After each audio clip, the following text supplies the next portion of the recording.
నమస్కారం ETV life ఆధ్యాత్మిక channel తీర్థయాత్ర కార్యక్రమానికి స్వాగతం. రామప్ప దేవాలయం కాకతీయుల శిల్పకళా వైభవానికి నిర్మాణ శైలికి ప్రపంచ ప్రఖ్యాతిగాంచిన దేవాలయం. తెలంగాణ రాష్ట్రంలోని ములుగు జిల్లా పాలంపేటలో కొలువై ఉన్న ఈ ఆలయానికి శతాబ్దాల నాటి చరిత్ర ఉంది.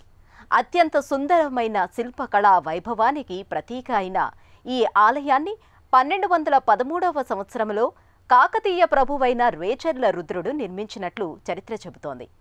ప్రపంచ వారసత్వ సంపద జాబితాలో చోటు చేసుకున్న ఈ ఆలయ వైశిష్ట్యాన్ని గురించి, ఇందులోని శిల్పకళా వైభవం గురించి ఈనాటి ఈటీవీ లైఫ్ ఆధ్యాత్మిక ఛానల్ తీర్థయాత్ర కార్యక్రమంలో తెలుసుకుందాం.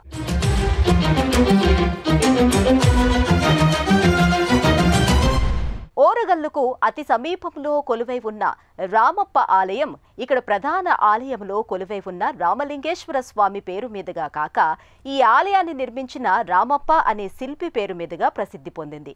దేశంలో ఉన్న ప్రముఖ క్షేత్రాల్లో ఒకటిగా భాసిల్లుతున్న చారిత్రక వైభవం కలిగిన దివ్యక్షేత్రం రామప్ప దేవాలయం. ఈ ఆలయాన్ని నక్షత్రాకారంలో నిర్మించడం విశేషం.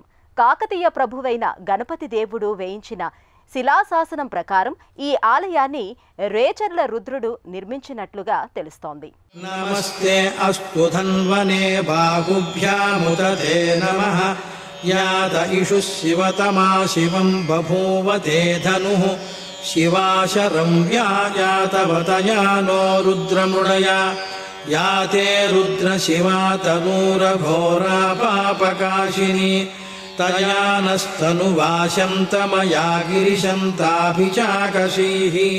పాలంపేటలోని రామప్ప ఆలయానికి శతాబ్దాల చరిత్ర ఉంది.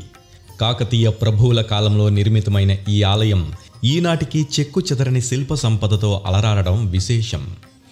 ఇక్కడ రామలింగేశ్వర స్వామి కొలువై కొలిచిన భక్తుల కోర్కెల్ని తీరుస్తున్నాడు. శతాబ్దాల చరిత్ర కలిగిన ఈ ఆలయానికి ప్రపంచ వారసత్వ హోదా లభించడం మరో విశేషం. ఈ ఆలయాన్ని నిర్మించడానికి అప్పట్లో దాదాపు 40 సంవత్సరాలు పట్టి ఉంటుందని చరిత్రకారుల అంచనా.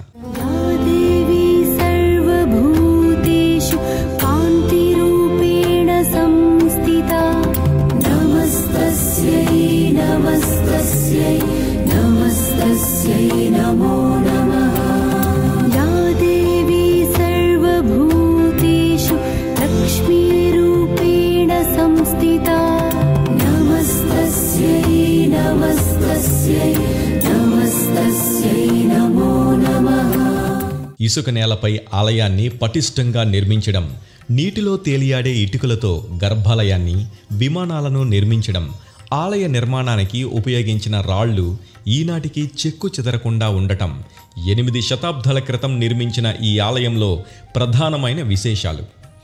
ఆలయాన్ని సందర్శించడానికి వచ్చే కొందరు భక్తులు నీటిలో తేలియాడే ఇటుకల్ని తీసుకువెళ్లడం వలన ఆలయం మరింత శిథిలావస్థకు చేరుకుంది. మధ్యయుగం నాటి ఈ ఆలయం ఇక్కడ కొలువై ఉన్న రామలింగేశ్వర స్వామి పేరు మీదుగా కాక ఈ ఆలయాన్ని నిర్మించిన శిల్పి రామప్ప పేరు మీద ప్రసిద్ధి పొందడం విశేషం. శ్రీ భవానీ సహిత రామలింగేశ్వర స్వామినే నమః. ఈ దేవాలయము అంటే రామప్ప దేవాలయము, రుద్రేశ్వరాలయం అని కూడా అంటాము. ఈ దేవాలయము క్రీస్తు శకము 1213లో కాకతీయ రాజైనటువంటి గణపతి దేవ చక్రవర్తి ఈ దేవాలయాన్ని నిర్మాణం చేయిస్తాడు. ఇందులో ఎక్కువగా శైవాగమోక్తంగా మన గణపతి దేవ చక్రవర్తి యొక్క భావమర్ది జాయప్సేన రచించినటువంటి నృత్యరత్నావళి, గీతరత్నావళి, వాయిద్యరత్నావళి అనే గ్రంథాలను ఆధారంగా తీసుకుంటూ ఈ దేవాలయం మొత్తం కూడా నిర్మాణం చేయిస్తారు. ఇది ప్రధానంగా ఏంటంటే ఈ దేవాలయము క్రీస్తు శకం 1213లో గణపతి దేవ చక్రవర్తి పరిపాలిస్తుండగా ఈ సామంత రాజు అంటే ఈ పరిగణకి రేచర్ల రుద్రుడు సామంతరాజుగా ఉంటాడు. అతను ఈ యొక్క రాజ్యాన్ని ఏలుకున్నందుకు గణపతి దేవ చక్రవర్తికి కప్పం చెల్లించాలి. ఆ కప్పానికి బదులుగా ఈ దేవాలయం నిర్మాణం చేయమని గణపతి దేవ చక్రవర్తి రేచర్ల రుద్రునికి ఆజ్ఞయిస్తాడు. అప్పుడు రేచర్ల రుద్రుడు కర్ణాటక నుండి రామప్ప అనే శిల్పిని పిలిపించేసి ఈ దేవాలయం నిర్మాణం చేయడం జరుగుతుంది. శంభో శివశంకర చంద్రశేఖర వసీకర పంచవక్త్ర మహాశివారారా ఉగ్రనేత్ర జటాధర కైలాసవాసా దిగంబర చైతన్యమూర్తి సదాశివారారా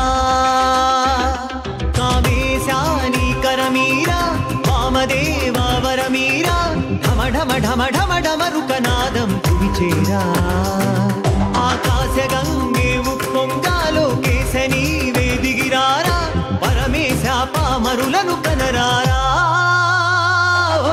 శంభో శివ శంకర చంద్రశేఖర వసీకర పంచవక్త్ర మహాశివారారా.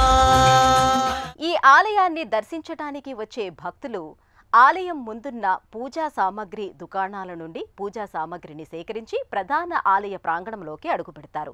అనంతరం ముందుగా ఈ ప్రాంగణంలో ఉన్న నంది మంటపానికి చేరుకొని నందీశ్వరుడి ఆనతి గైకొని రామలింగేశ్వర స్వామి దర్శనార్థం అంతరాలయానికి వెళుతారు.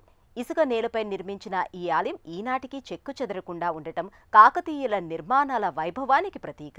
నంది అనే పదం తమిళంలో నందు అనే పదం నుంచి వచ్చింది. పెరగడం, వృద్ధి చెందడం అని దీనికి అర్థం. సంస్కృతంలో నంది అనే పదానికి సంతోషం, ఆనందం, సంతృప్తి అనే అర్థాలున్నాయి. నిరంతరాయంగా ఈశ్వరుడి సేవలో నిమగ్నమై ఆనందాన్ని పొందేవాడు నంది. ఈశ్వరుడికి మహాభక్తుడు. తన తపస్సు చేత ఈశ్వరుడిని ప్రసన్నం చేసుకుని ప్రథమ గణాలకు అధిపతి అయ్యాడు. ఈశ్వరుడికి నంది పట్ల కలిగిన ప్రేమ వల్ల నందీశ్వరుడు అనే పేరును పొందాడు. మహాకాంతి బీజం మహాదివ్య తేజం భవానీ సమేతం భజే మంజునాథం. నమ శంకరాయ చ మయస్కరాయ చ నమ శివాయ చ శివతరాయ చ భవహరాయ చ మహాప్రాణదీపం శివం శివం భజే మంజునాథం శివం శివం అద్వైత భాస్కరం అర్ధనారీశ్వరం త్రిదశ హృదయంగమం చతురుదధి సంగమం పంచభూతాత్మకం షట్శత్రునాశకం. శిలాద మహర్షి ఈశ్వరుడిని గూర్చి ఘోరమైన తపస్సు చేశాడు. ఆ తపస్సుకు మెచ్చిన ఈశ్వరుడు వరం కోరుకోమన్నాడు. నిరంతరాయంగా నీ సేవలో నిమగ్నం కావడాన్ని మించిన వరం నాకు ఇంకేముంటుంది, దాన్నే ప్రసాదించమని శిలాదుడు అడిగాడు. శివుడు ప్రసన్నుడై మహాశివభక్తి పారాయణుడైన నంది, భృంగి అనే ఇద్దరు కుమారుల్ని శిలాదుడికి ప్రసాదించాడు. వాళ్ళిద్దరూ చిన్నతనం నుంచే శివుడిని మెప్పించడానికి ఘోరమైన తపస్సు చేసి శివుడి ప్రథమ గణాల్లో చోటును పొంది అనవరతమో ఆయన్ని సేవించుకునే భాగ్యాన్ని పొందారు. చాలదా ఈ జన్మ చాలదా శివ కీర్తన చేయ ఈ జన్మ చాలదా కైలాసవాసుని గళమెత్తి కీర్తింప కైలాసవాసుని గళమెత్తి కీర్తింప ఈ జన్మ చాలదా ఈ జన్మ చాలదా ఈ జన్మ చాలదా. నంది తపస్సుకు భక్తికి మెచ్చిన ఈశ్వరుడు నంది ఎప్పుడూ తన కళ్ల ముందే నిలిచి ఉండేలా వరమిచ్చాడు. నందిని తన వాహనంగా చేసుకున్నాడు. ప్రథమ గణాలకు అధిపతిగా నియమించాడు. అలా నిరంతరాయంగా శివయ్యకు సేవ చేసుకునే భాగ్యాన్ని పొందాడు నంది. అందుకే ముందుగా నందీశ్వరుడి అనుగ్రహం కలిగితేనే శివుడి అనుగ్రహం కలుగుతుంది. ఈ కారణంగానే శివాలయాల్లో నందీశ్వరుడు ఈశ్వరలింగానికి ఎదురుగా కొలువుతీరి ఉంటాడు. ముందుగా నందీశ్వరుడి ఆనతిని గైకొన్న భక్తులకు మాత్రమే ఈశ్వర కటాక్షం కలుగుతోంది.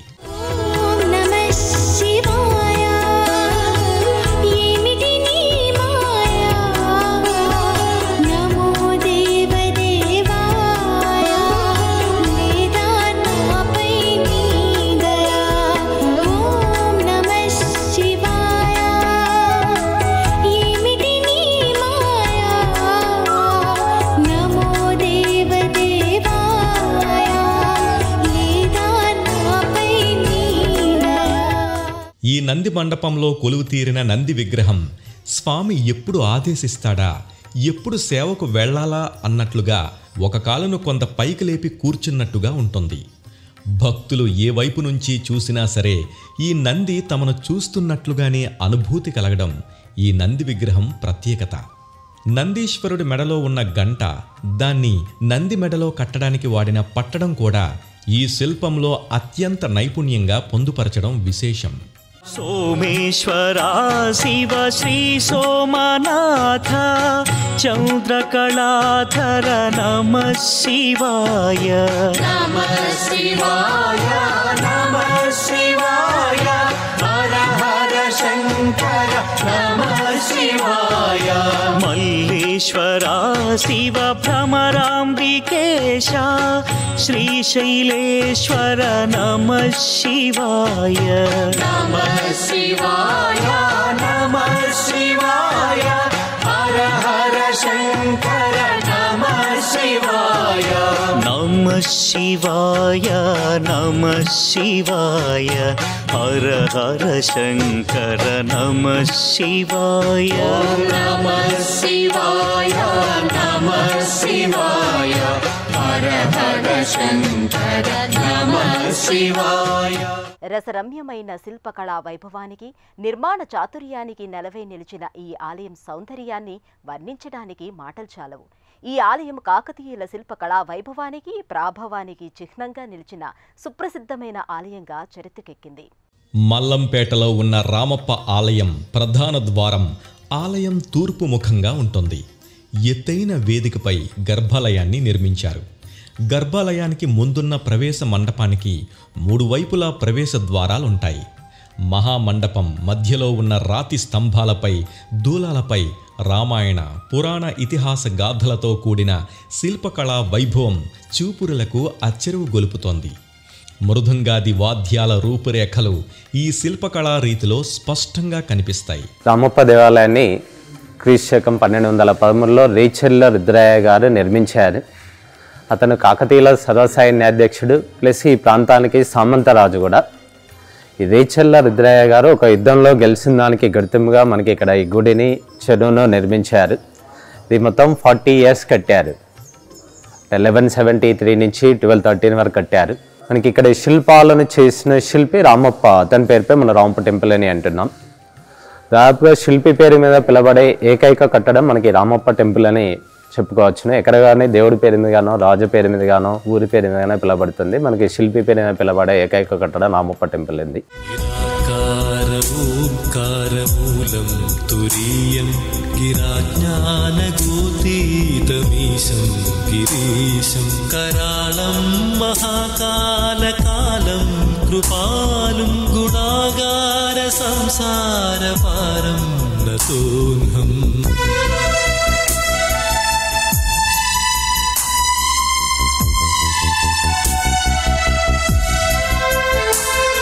तुषाराद्रिसङ्काशगौरं गभीरं मनोभूतकोटिप्रभाश्रीशरीरम्. ప్రధాన మండపం వెలుపలి భాగాన ఉన్న రాతి స్తంభాలకు అనుసంధానమై ఉన్న నల్లరాతి పలక మీద సుందరమైన మదనిక నాగినుల శిల్పాలు కనిపిస్తాయి. ఆలయ ప్రాకారాలు కుడ్యాలపై అందమైన శిల్పాలు దర్శనమిస్తాయి. ఆలయ మండపం కోణాల్లో నలువైపులా నిలిపిన ఈ నల్లరాతి నాట్య కత్తెల శిల్పాలు, వారు అలంకరించుకున్న ఆభరణాలు, వారి త్రిభంగి నాట్య భంగిమలు చూపురులను మంత్రముగ్ధుల్ని చేస్తాయి. వీటిలో ఆనాడే హైహిల్స్ వేసుకున్న మహిళా శిల్పం ప్రధానమైన ఆకర్షణగా నిలుస్తోంది.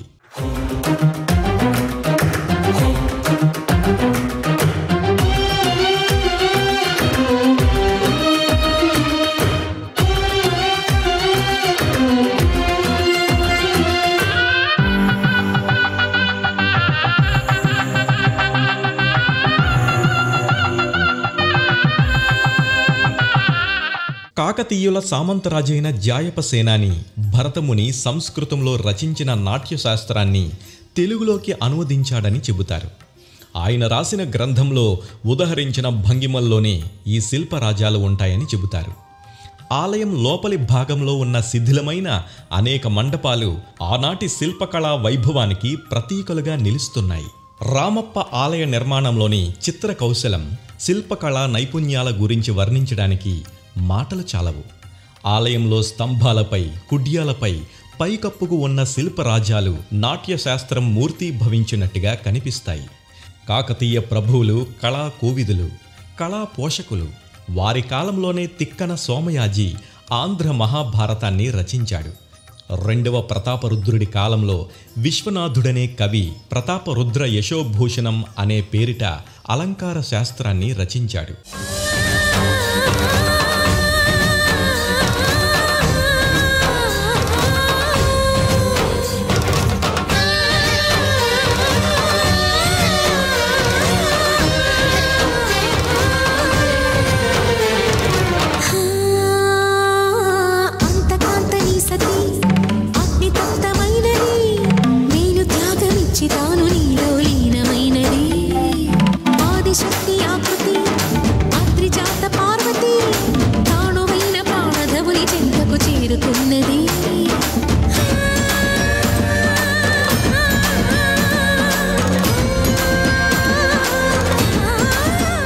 పేరిణి శివతాండవం రామాయణ మహాభారత గాథలకు సంబంధించిన అనేక శిల్పాలు ప్రధాన ఆలయ మండపంలో కనిపిస్తూ అబ్బురపరుస్తాయి.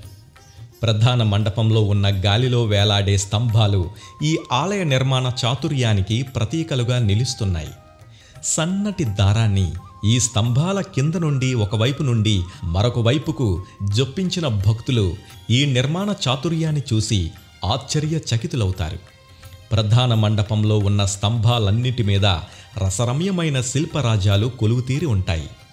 ఆలయంలో ఉన్న కొన్ని శిలలు సప్తస్వరాలను పలికించడం మరో విశేషం.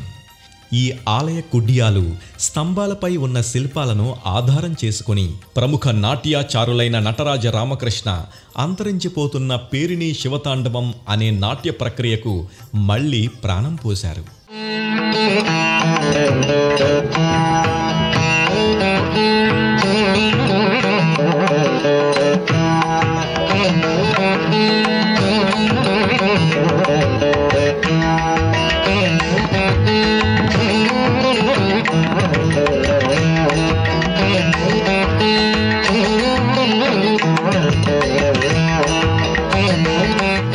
ఈశ్వరుడిని ఆరాధిస్తే సకల ఐశ్వర్యాలు కరతాళమకమవుతాయని ప్రతీతి. అందుకే కాకతీయ ప్రభువులు ఈశ్వరుడిని ఆరాధించిన సువిశాలమైన కాకతీయ సామ్రాజ్యాన్ని సుస్థిరం చేసుకోగలిగారు. రామప్ప ఆలయంలో కొలువుతీరిన రామలింగేశ్వరుడు భక్తుల కొంగు బంగారమే విరాజిల్లుతున్నాడు. నిత్యం భక్తులతో రద్దీగా ఉండే ఈ ఆలయానికి చుట్టుపక్కల ప్రాంతాల నుండే కాక దూర తీరాల నుండి కూడా భక్తులు వస్తారు. ఏటా రామప్ప ఆలయంలో శివరాత్రికి 3 రోజుల పాటు అత్యంత వైభవంగా ఉత్సవాలు జరుగుతాయి. ఈ ప్రాంగణంలోనే కోటేశ్వర స్వామి కూడా కొలువై ఉన్నాడు. కోటేశ్వరాలయ ప్రాంగణంలో తరాల నాటి శిలాశాసనం భక్తులకు కనిపిస్తోంది. కాకతీయ ప్రభువైన గణపతి దేవుడు ఈ శిలాశాసనాన్ని వేయించినట్టుగా తెలుస్తోంది. ఈ శిలాశాసనం ద్వారా అలనాటి చరిత్రకు సంబంధించిన అనేక విషయాలు ప్రస్ఫుటంగా తేటతెల్లమవుతున్నాయి. ఆలయ నిర్మాణానికి సంబంధించిన అనేక విషయాలను ఈ శిలాశాసనం బహిర్గతం చేస్తోంది. ఈ శాసనం పాడు కాకుండా ఉండేందుకు ప్రత్యేకంగా దీనికోసం కాకతీయ ప్రభువులు ఒక మండపాన్ని నిర్మించడం విశేషం.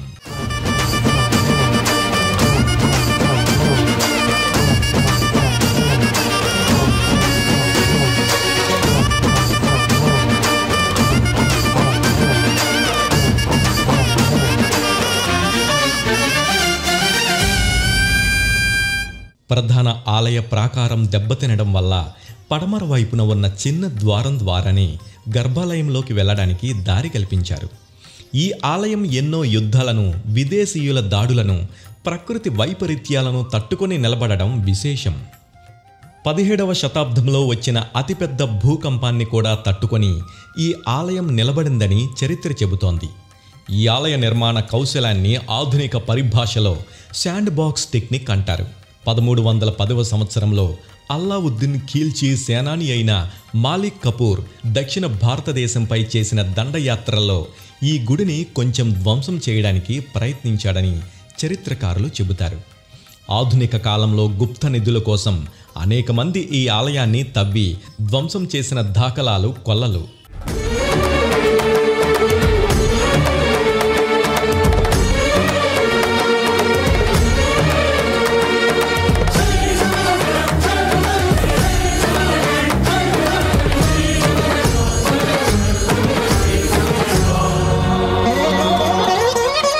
ఆకాశలింగమై ఆవహించరా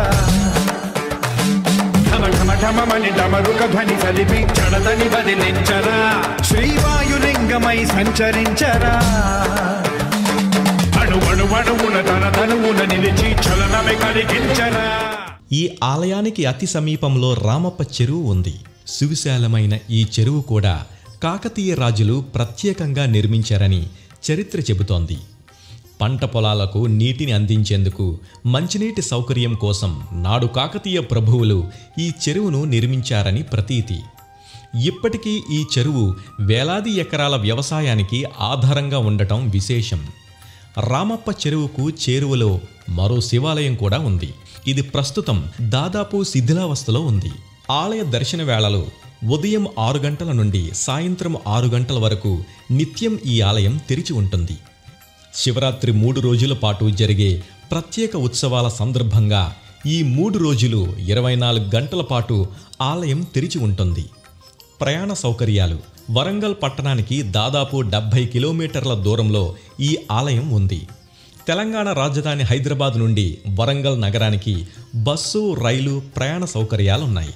అక్కడ నుండి రోడ్డు మార్గంలో పాలంపేటకు చేరుకోవచ్చు. వరంగల్ నుండి పాలంపేటకు బస్సు సౌకర్యం ఉంది.